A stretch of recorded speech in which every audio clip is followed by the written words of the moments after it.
Cette capsule vous est présentée par la boutique Maixu pour vos peluches et articles décoratifs geek, ainsi que par Evo Retro, distributeur d'accessoires cool pour gamers et collectionneurs de figurines et de jeux vidéo.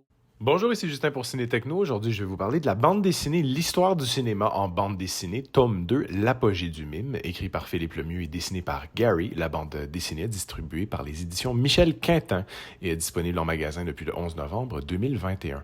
L'aventure se poursuit. Philippe et Mélanie, deux mordus du grand écran, vous racontent l'émergence du cinéma burlesque. Qui est Mack Sennett et quel rôle a-t-il joué dans la carrière du célèbre Charlie Chaplin? De quelle façon Buster Keaton et Harold Lloyd ont-ils contribué à l'avènement du cinéma muet?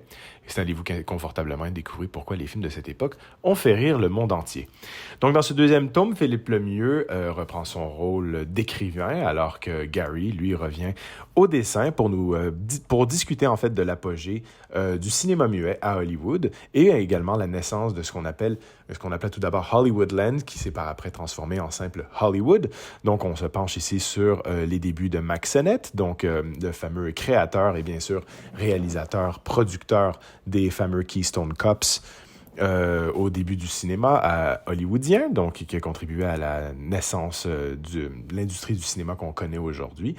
On plonge également avec beaucoup d'intérêt et beaucoup d'humour aussi, grâce à la plume de Philippe Lemieux et des dessins de Gary, derrière l'histoire de grandes stars du cinéma muet comme Charlie Chaplin, Buster Keaton et Harold Lloyd, et qui a bien sûr contribué à l'avènement du cinéma tel qu'on nous le connaissons aujourd'hui, non seulement d'un point de vue nord-américain, mais aussi d'un point de vue international.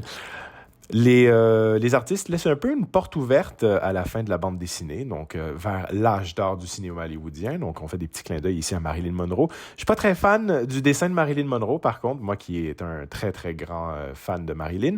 Mais j'apprécie beaucoup, par contre, qu'on tende une perche vers un troisième tome qui sera sans doute concentré sur l'avènement de l'âge d'or du cinéma à Hollywood.